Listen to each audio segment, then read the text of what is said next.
नमस्कार, प्रणाम। मैं अविनाश वारदात तक के एक नए एपिसोड में जिस कहानी के साथ आप लोगों के बीच में आया हूँ, ये कहानी मध्य प्रदेश की है। मध्य प्रदेश में एक जगह लगती है, एक जिला लगता है, रायसेन जिला। इसी रायसेन जिले की ये कहानी है। इस कहानी को आप अंत तक सुनिएगा, ध्यान से सुनिएगा। वाकई आप भी एक बार सोचेंगे कि लोग ऐसा क्यों करते हैं। तो चलिए आज की कहानी पर आते हैं। कहानी शुरू करूं उससे पहले आप लोगों से प्रतिदिन की तरह एक विनती है, गुजारिश है कि जितने भी भाई हमारे चैनल पे नए आए हुए हैं, जितने भी बहन हमारे चैनल पे नए आए हुए हैं, वो चैनल को सब्सक्राइब करें और वारदात तक के इस परिवार का हिस्सा बने। आप लोगों का प्यार और सपोर्ट भर भर के मिल रहा है। जैसा कि मैंने पिछली वीडियो में भी कहा था कि आप लोग 300 लाइक करिएगा, तो आप लोगों ने कर दिया है, उससे ऊपर ही है। कुछ लोगों ने कमेंट किया है कि 300 लाइक किया तो तुम्हें 300 डिसलाइक भी नहीं मिल पाएंगे। तो उम्मीद है कि अगर आप लोग ऐसा प्यार और आशीर्वाद अगर देते रहेंगे तो दिक्कत होगी थोड़ी सी, लेकिन मैं पूरी कोशिश करता हूँ, मैं अपना 100% एफर्ट देता हूँ ताकि आप लोगों तक मैं बेस्ट से बेस्ट पहुँचा सकूँ। हो सकता है थोड़ी सी क्वालिटीज़ जैसे कि माइक की हो सकता है या फिर अदर प्रॉब्लम हो सकती है जो लोगों को पसंद नहीं आती है। कुछ लोग कहते हैं कि संस्था सर की कॉपी कर रहे हैं, तो गुरु गुरु ही रहते हैं, चाहे जो भी हो जाए। कोई किसी की कॉपी नहीं करता, सब अपने हिसाब से ही बोलते हैं और सब अपने हिसाब से सुनाते हैं। तो उम्मीद है कि आप लोग चैनल को सब्सक्राइब करेंगे, वीडियो को लाइक करेंगे। इस वीडियो पे उतना ही सोच रहे हैं कि आप लोग प्यार और सपोर्ट देंगे जितना पिछली वीडियो पे आप लोगों ने दिया है। चलिए आज की कहानी शुरू करते हैं। आज की जो कहानी है, मध्य प्रदेश का एक जिला लगता है रायसेन, और इसी रायसेन जिले का एक जगह लगती है, विजोर जंगल है। वहीं पर एक गांव है और उसी गांव में एक घर है, जिस घर में रहने वाला एक व्यक्ति जिसका नाम नीलेश है।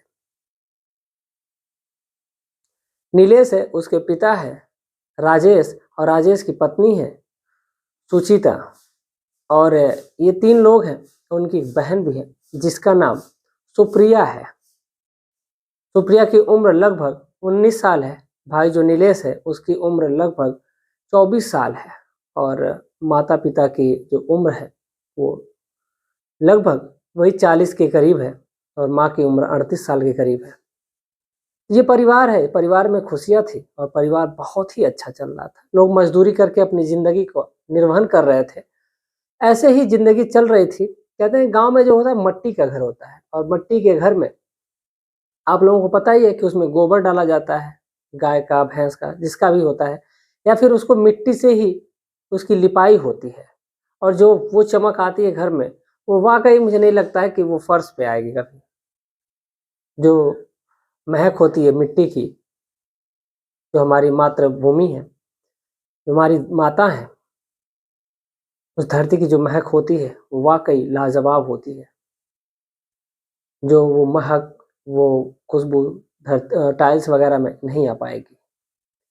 तो ये जो घर होता है उसी की मिट्टी के लिए, जैसे आमतौर पे लोग खेत से मिट्टी लाते हैं, लेकिन घर में अगर चमक लानी है और अच्छी क्वालिटी लानी है घर की, यानी कि जो ज़मीन होती है उसकी, तो लोग तालाब से जाकर के मिट्टी लाते हैं।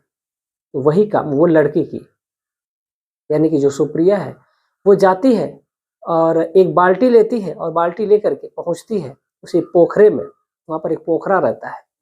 पोखरे पर पहुँचती है जब, तो जैसे वो नदी में सोचती है, उस पोखरे में सोचती है पहले नहा ले।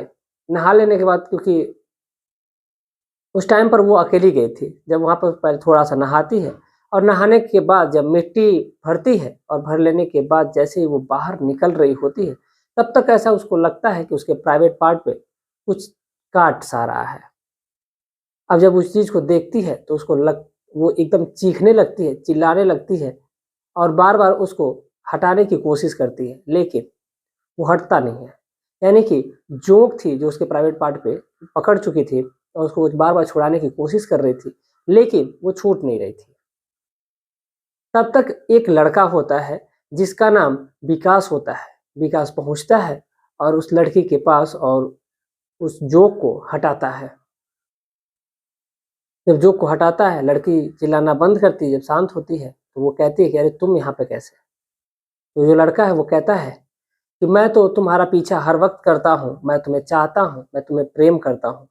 जब ये बात लड़की सुनती है तो वो अपनी नज़रें झुका लेती है। वो कुछ बोलती नहीं है। तो वो लड़का फिर पूछता है, यानी जो विकास है वो फिर पूछता है कि क्या तुम भी मुझसे प्रेम करती हो? तो वो कहती है कि हाँ, प्रेम तो मैं भी तुमसे बहुत करती हूँ, लेकिन मैं कुछ कह नहीं पाती। जब ये बातें विकास सुनता है तो फिर वो कहता है कि अच्छा ठीक है। अब इतने में वो एक दूसरे को गले लगाते हैं और गले लगा करके वो पहुंचते हैं बगल के ही, उसी में एक अरहर का खेत होता है, उसी खेत में पहुंचते हैं। और जब जाते हैं तो दोनों एक दूसरे के साथ वहीं पर संबंध बनाने लगते हैं। जब सब, अब कुछ लोग कमेंट करेंगे कि अभी प्रेम हुआ, एक दूसरे को गले लगाए, फिर संबंध बनाने चले गए। भाई जो कहानी है, और कहानी में आमतौर पे ऐसा ही होता है, तो जो हुआ है मैं एग्जैक्ट वही बता रहा हूँ आप लोगों को। दोनों जाते हैं और अंदर संबंध बना रहे होते हैं। वक्त ज़्यादा गुजर जाता है। इधर जो भाई है नीलेश, वो इंतजार कर रहा है कि उसकी बहन अभी तक गई है लेकिन वापस नहीं आई। उसको उसकी चिंता होने लगती है और इसीलिए वो पहुंचता है उसी तालाब पे, लेकिन देखता है कि उसकी बहन तो तालाब पे नहीं है, लेकिन बाल्टी वहीं पर पड़ी हुई है, और वो भी बाल्टी पूरी मिट्टी से भरी हुई है। फिर वो इधर उधर खोजने की कोशिश करता है। जब जैसे इधर उधर खोजता है, तब तक उसे किसी की बोलने की आवाज़ सुनाई देती है। और जब आवाज़ सुनाई देती है तो फिर वो उस रहर की तरफ, यानी अरहर जो होता है उसकी तरफ बढ़ता है जिधर से आवाज़ आ रही थी। जब उधर पास में बढ़ता है तो देखता है, और उस दृश्य को जब देखता है, उस मंजर को जब देखता है, तो वाकई वो हैरान रह जाता है। जो उसकी बहन थी और वो जो लड़का था विकास, वो दोनों एकदम नग्न अवस्था में थे, और उसको देखने के बाद भाई का खून खौल उठता है। दोनों एक दूसरे के साथ वो संबंध बना रहे थे। अब इस दृश्य को देखने के बाद जो भाई है वो एकदम आग बबूला हो जाता है, और वो सोचता है कि उन दोनों को मारे पीटे, लेकिन वो उस टाइम पे थोड़ा सा धैर्य दिखाता है और दौड़ता हुआ वहां से जाता है और अपने पिता को बुला करके लाता है। पिता को सारी बातें पहले ही बताता है। पिता उधर गुस्से में एकदम लाल, और वो एक डंडा लिए रहते हैं, लाठी जिसको कहते हैं, वो लिए रहते हैं, और लेने के बाद वो पहुंचते हैं उसी जगह पे जहां पर वो दोनों आपत्तिजनक स्थिति में थे, दोनों संबंध बना रहे थे। अब इधर जब पिता आते हैं तो फिर ये दोनों अपने आप में एकदम मस्त हैं। तो इधर जो लड़की का पिता है वो डांटता है उन दोनों को। जब दोनों अलग होते हैं, लड़की जल्दी से जल्दी जल्दी जल्दी कपड़े पहनने लगती है, और इधर जो लड़के के पिता है वो उस लड़के को, जो उस लड़की के पिता हैं, उस लड़के को पीटने लगते हैं उसी डंडे से। एक दो डंडे तो अपनी बेटी को भी मारते हैं, लेकिन सबसे ज्यादा उस लड़के को मारते हैं, यानी विकास को मारते हैं। और इतना मारते हैं, मारते मारते वो जो लड़का था वो अधमरा जब हो जाता है, उसको लगता है कि अब ये मर गया है, तब भी उसका गुस्सा शांत नहीं होता है। बेटा उसको पकड़ता है, पकड़ने के बाद अपने पिता को वहां से हटाता है, क्योंकि मार तो उसका भाई भी रहा था, लेकिन फिर देखता है कि ये लड़का अधमरा और मरने की कगार पे हो गया है, तो छोड़ता है उसको। छोड़ने के बाद वहां से जाते हैं, और जब लड़की जा रही होती है वहां से, लड़की जल्दी से वहां से भागती हुई जाती है गांव में, और जो विकास है उसके घर की तरफ जाती है, बाल्टी फेंक करके घर के पास अपने, और जाती है तो कहती है कि विकास को मेरे माँ और मेरे पापा और मेरे भाई मार रहे हैं, जल्दी से आप लोग जाइए। लड़के के घर वाले जल्दी से पहुंचते हैं, विकास के घर वाले, और जब देखते हैं कि उनका बेटा एकदम अजलस्त पड़ा हुआ है, तो जल्दी से आनन फानन में उस अपने लड़के को यानी विकास को ढक करके और हॉस्पिटल पहुंचते हैं। जब हॉस्पिटल पहुंचते हैं तो डॉक्टर पहले तो देखता है कि ये सीधा सीधा लड़ाई झगड़े का मैटर है, तो तुरंत पुलिस को इन्फॉर्म किया जाता है। पुलिस आती है, उससे पहले जो डॉक्टर है अपने जो उनका कार्य होता है वो कर रहे होते हैं। वो जब चेक किया जाता है तो पता चलता है कि अब तो देर हो चुकी है, वो जो लड़का है वो मर चुका है। जब ये बातें लड़के के पिता सुनते हैं तो वाकई वो चीखने लगते हैं, चिल्लाने लगते हैं, उनके पैरों तले जमीन खिसक जाती है, और उनका बेटा इस दुनिया में अब नहीं है। इकलौता बेटा, इकलौती संतान, जो एक घर का चिराग था, वो बुझ चुका था। अब इधर जब पुलिस आती है, जब बात पता चलती है कि आखिर इस क्या क्या हुआ था, गुनहगार कौन है, तो उन लोगों को अरेस्ट किया जाता है, यानी उस बाप और बेटे को, यानी जो लड़की है, लड़की के बाप और भाई को अरेस्ट किया जाता है, और अरेस्ट करके उनको जेल में लेके जाया जाता है। इधर जो लड़के के पिता हैं वो एकदम बदहवास हैं, उस परिवार की जो जो चिराग था वो बुझ चुका है। अब इधर वो इन दोनों लोगों में बहस हो रही है, और उधर पुलिस अपना काम कर रही है। इधर जो लड़का है अब तो इस दुनिया से जा चुका है, लेकिन यहाँ पर मैं बस एक ही बात कहना चाहूँगा कि क्षणिक सुख के लिए, यानी बस अपने तन की आग प्यास को बुझाने के लिए वो अपनी इस जान को गंवा बैठा, इस दुनिया को छोड़ बैठा। अगर वहीं पर वो समझदारी से काम लेता और दोनों वहाँ पर शारीरिक संबंध नहीं बनाते तो शायद उस लड़के की जिंदगी बच गई होती और वो लड़का अपने घर पे होता। तो वाकई जो परिवार है उस परिवार का चिराग बुझ चुका है और उस घर में मातम छाया हुआ है। ये जो कहानी मैं आपको सुना रहा हूँ, ये कहानी 21 जून 2023 की है और उस बिजौर जंगल के पास जो गांव है उस गांव में मातम फैला हुआ है। इस पूरे घटनाक्रम को सुनाने का उद्देश्य हमारा किसी की भावनाओं को ठेस पहुंचाना नहीं बल्कि आपको जागरूक और सचेत करना है। आज के कमेंट पर आते हैं तो जो आज के पहले नंबर पे जो कमेंट है वो है अमरजीत प्रजापति, जो है उत्तराखंड, खातिमा कोई जगह है वहां से, खातिमा से है।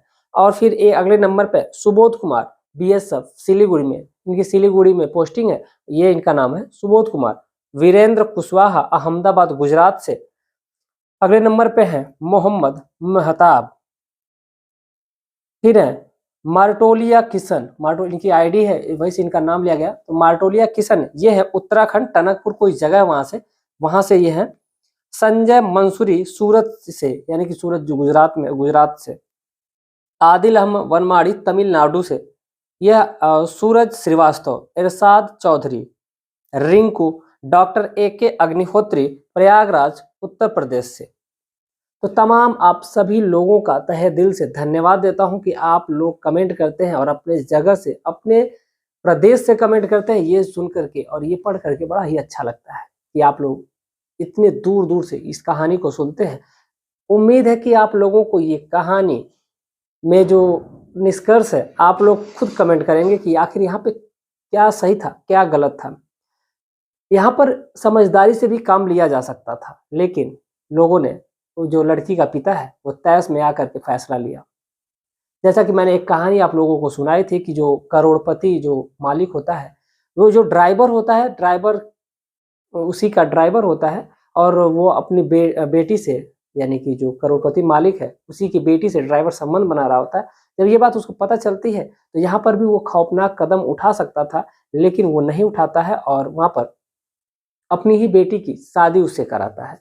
तो यहाँ पर पूरा उसका साम्राज्य बच जाता है और वो सेफ बच जाता है और यहाँ पर वो परिवार तबाह हो जाता है। लड़की के पिता और भाई दोनों जेल की सलाखों के पीछे चले जाते हैं। तो आप लोग अपनी राय जरूर कमेंट में दीजिएगा और तमाम लोगों का, जिन लोगों ने कमेंट किया है, कुछ लोगों का कमेंट मैं अभी फिर भी नहीं पढ़ पाया हूँ, जिन लोगों का बचा हुआ कमेंट है मैं उन लोगों का अगली वीडियो में, यानी जो कल आने वाली है उस वीडियो में मैं आप लोगों के साथ शेयर करूंगा। वो लोग कहाँ से हैं, बहुत अच्छे लोग हैं जो कमेंट करते हैं, तमाम लोग हैं, यानी कि इतने जितने लोग कमेंट किए हैं। मैं एक बार फिर से आप सभी लोगों का, जिन लोगों ने कमेंट किया है, वीडियो को लाइक करा है, आप सभी लोगों का मैं तहे दिल से शुक्रिया अदा करता हूं कि आप लोग ने इतना प्यार और मुझे सपोर्ट किया। जल्द ही इस चैनल पे हमारे 10,000 लोगों का परिवार जुड़ जाएगा। इस परिवार में 10,000 लोग जुड़ेंगे। मैंने ये काफिला 1 से शुरू किया था और ये 1 से 10,000 तक पहुंचने वाला है। तो उम्मीद है कि आप लोगों का प्यार और सपोर्ट बना रहेगा। उम्मीद है कि जल्द से जल्द आप लोग इस चैनल पे 10,000 सब्सक्राइबर कंप्लीट करवाएंगे। मिलते हैं कल शाम 7:30 बजे एक और सच्ची कहानी के साथ। तब तक के लिए जय हिंद, जय भारत।